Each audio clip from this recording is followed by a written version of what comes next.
दोस्तों, जैसा कि आप जानती हैं कि अभी कुछ ही दिनों पहले जो है तो शिवसेना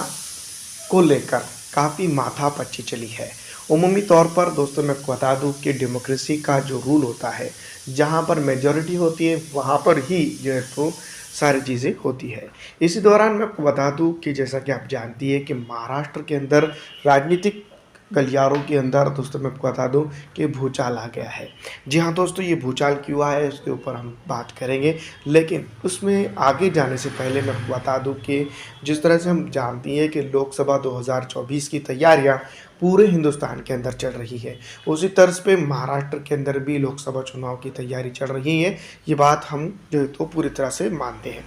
इससे पहले मैं आपको बता दूँ, शिवसेना, भारतीय जनता पार्टी, राष्ट्रवादी कांग्रेस पार्टी और कांग्रेस, इन तीनों को लेकर देखा जाए तो मैं आपको बता दूं कि दो टीमें और बनती हुई नजर आ रही है। शिवसेना एकनाथ गठ और शिवसेना अजित पवार गठ। इसके चलते मैं आपको बता दूं कि एक बड़ा फैसला जो है तो कुछ दिनों पहले आया, जिसको लेकर सुप्रीम कोर्ट ने जो है तो यहाँ के स्पीकर को पात्र अपात्र ठहराने की बात कही थी। वो विस्तार में न जाते हुए हम आपको बता दें कि क्या कुछ चीज़ें हुई और क्या कुछ चीज़ें होने वाली थी। दोस्तों, तमाम तर जनता को यही लग रहा था कि हो सकता है कि जो है तो इन लोगों को, इन जो आमदारों को, इन विधायकों को हम जो है तो देखेंगे कि ये अपात्र होंगे और इसके चलते जो है तो महाराष्ट्र के अंदर की जो सरकार है मौजूदा एकनाथ शिंदे की, वो गिर जाएंगी। तो ये बात सोचने वाला जो तो नॉर्मली संविधान की तरफ सोच रहा होगा, ये हम समझ सकते हैं। लेकिन दूसरी तरफ अगर हम बात करें कि 2024 के लोकसभा चुनाव को देखते हुए अगर ये हालात हो जाते हैं तो यहाँ पर किस तरह से शिवसेना काम कर सकती है जो उद्धव ठाकरे का गठ है, और किस तरह से एकनाथ गठ की शिवसेना काम कर सकती है। दोस्तों, जो पुरानी शिवसेना है उसको लेकर अगर मैं बता दूं कि खास करके विवाद चल रहा है, और वो पुरानी शिवसेना जिसको धनुष्य बाण वाली शिवसेना हम कह सकते हैं, वो एकनाथ शिंदे की शिवसेना फिलहाल घोषित कर दी गई है महाराष्ट्र के स्पीकर के द्वारा, उनको पात्र ठहरा दिया गया है। लेकिन जिसमें सबसे इम्पोर्टेंट बात यह है कि लोकसभा चुनाव से पहले जो है तो इस तरह के हालात हो जाएंगे कि खुद जो उद्धव ठाकरे की ओरिजिनल सेना जिसको हम कह सकते हैं, वो उनकी ही नहीं रहेंगी, और जो है तो जग जाहिर तौर पर दोस्तों मैं बता दूं कि बनाने वाला शिवसेना कोई और है, उसको संभालने वाला शिवसैनिक कोई और है, और उसके बाद जो है तो मैं बता दूं कि उसके ऊपर कब्जा करके बैठने वाला कोई शिवसैनिक और है, और वो भी पूरी संवैधानिक तरीके से। दोस्तों, आप जानते हैं कि पूरे संवैधानिक तरीके से और तौर तरीके से तो आप देख ही रहे होंगे कि जो शिवसेना है मौजूदा,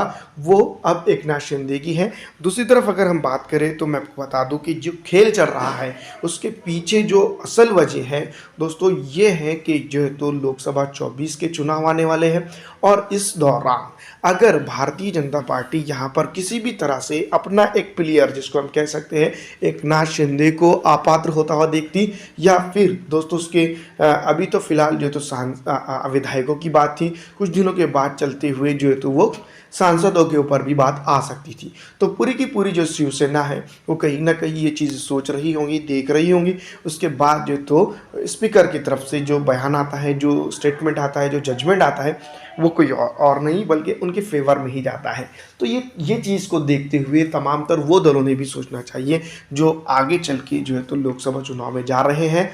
जो तो सीधी तौर पर उनको जो तो ये मैसेज है कि लोकसभा चुनाव से पहले आप भारतीय जनता पार्टी के साथ आ जाइए तो आप सब कुछ सही है, अन्यथा अगर आप भारतीय जनता पार्टी के खिलाफ है तो फिर आपके ऊपर कार्रवाई होगी, और कार्रवाई भी ऐसी कि जो आपका दल है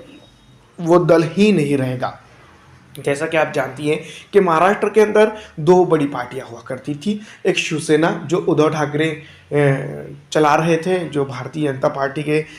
खिलाफ में जाके राष्ट्रवादी कांग्रेस और कांग्रेस के साथ मिलकर जो है तो मैं आपको बता दूं कि गठबंधन करके जो है तो यहाँ चला रहे थे। शिवसैनिक जो उस वक्त जो है तो अभी एकनाथ शिंदे के साथ में है, वो ये बोलकर बाहर निकले थे क्योंकि शिवसेना जो है तो जो मौजूदा शिवसेना है वो भारतीय जनता पार्टी के साथ गठबंधन नहीं करती है, और वो जो है तो हिंदूवादी नहीं रही है, ये बोलकर और बहुत सारे स्टेटमेंट देकर जो वक्त के थे वो ये बोलकर और ये इस तरह की बातें करके वो शिवसेना को छोड़कर चले गए और भारतीय जनता पार्टी के साथ उन्होंने सत्ता स्थापित कर ली थी एकनाथ शिंदे ने। अभी कुछ ही दिनों पहले की बात है। दूसरी तरफ मैं आपको बता दूं कि अब जो तो कुछ दिनों तक कई जिनकी सरकार चलती है और जैसी आपात्र की तलवार लटकती है, प्रेशराइज होकर या फिर किसी भी तरह से मोटिवेट होकर, विपक्ष का तो मानना यही है कि अजीत पवार गढ़ जो राष्ट्रवादी पार्टी टूटी है वो प्रेशराइज होकर और जो तो किसी न किसी फैसले से लेकर या किसी न किसी प्रॉब्लम्स को लेकर मोटिवेट होकर जो है तो वो भारतीय राष्ट्रवादी कांग्रेस पार्टी को छोड़कर भारतीय जनता पार्टी के साथ गए। उनका एजेंडा क्या था?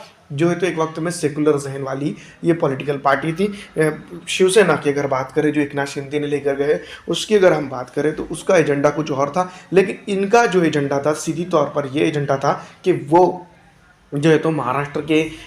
जो है तो दिग्गज नेताओं में से है और उनकी जो पॉलिटिकल पार्टी है उनका अलग एजेंडा जो था सेकुलरिज्म का, और वो जो है तो राष्ट्रवादी कांग्रेस पार्टी को ही तोड़कर अजीत पवार अलग पार्टी के अंदर बना ले गए। तो दोस्तों ये बात से ये साबित हो सकता है, ये 2024 से पहले शिवसेना का हाल देखकर वो पार्टियों ने सुधर जाना चाहिए कि जो आने वाले दिनों के अंदर जो तो उनकी पार्टियों का हाल हो सकता है। जिस तरह से मैं आपको बता दूं कि अब इसी तर्ज पे देखो जिस तरह से और पार्टी ब्रेक हो सकती है आगे चल के फ्यूचर के अंदर, चाहे वो चुनाव से पहले हो या चुनाव के बाद हो 2024 के, वो है बिहार के अंदर। बिहार के अंदर दोस्तों मैं बता दूं कि इन दिनों जनता दल यूनाइटेड के 11 विधायकों के बीच में जो तो खुशबू चल रही है। बताया जा रहा है कि कई सांसद भी जो है तो उनके छोड़कर जाने की फिलहाल फिराक में नजर आ रहे हैं। तो वहाँ पर जनता दल यूनाइटेड का भी हाल शिवसेना की तरह हो सकता है। दूसरी तरफ मैं आपको बता दूं कि एक पार्टी जो बिहार के अंदर से ही आती है वो है दोस्तों मैं आपको बता दूं कि आरजेडी। इससे पहले भी जीतन राम मांझी जो है तो टूटे जनता दल यूनाइटेड से, जबकि जीतन राम मांझी को ही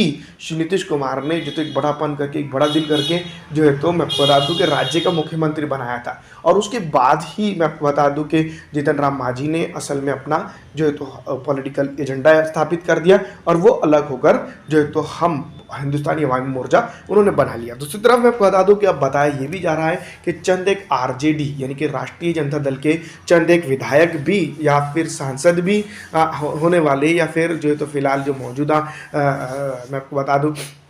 विधायक है, जो पिछली दफ़ा पूर्व विधायक है या फिर जो अब तक के विधायक है, वो इन तरह की पॉलिटिकल पार्टियों के एजेंडे को देखकर अपनी सीट सेव करने के चलते जो तो आने वाले दिनों के अंदर जो तो आरजेडी को छोड़कर फिर एक बार जो तो भारतीय जनता पार्टी का रुख कर सकते हैं या एडजेसेंट पार्टी का रुख कर सकते हैं। तो उस वक्त भी बताया जा रहा है कि आरजेडी बहुत बड़ी तादाद में टूट सकती है। दूसरी तरफ अगर हम बात करें, देखिए जिसको जो है तो हम बात करते जा रहे हैं झारखंड मुक्ति मोर्चा के ऊपर भी ये स्थापित हो सकता है। विधानसभा चुनाव से पहले भी दोस्तों झारखंड मुक्ति मोर्चा के अंदर दो फाड़ हो सकती है और भारतीय जनता पार्टी वहाँ पर सत्ता गिरा सकती है। इस तरह का जो पॉलिटिकल थिंक टैंकर और बड़े बड़े वरिष्ठ पत्रकार इसके ऊपर बातें कर रहे हैं। तो दोस्तों यहाँ पर जो है तो सीधी तौर पर मैं आपको बता दूं कि झारखंड की मुक्ति मोर्चा भी टूट सकता है और झारखंड मुक्ति मोर्चा किसी और पार्टी के साथ जो है तो गठबंधन बना सकता है। तो इस फ्यूचर के अंदर जो तो इस तरह की चीज़ें हो सकती हैं। इसको देखकर शिवसेना के जो हाल है फिलहाल उसको देखकर जो तो जनता ने सुधरना चाहिए,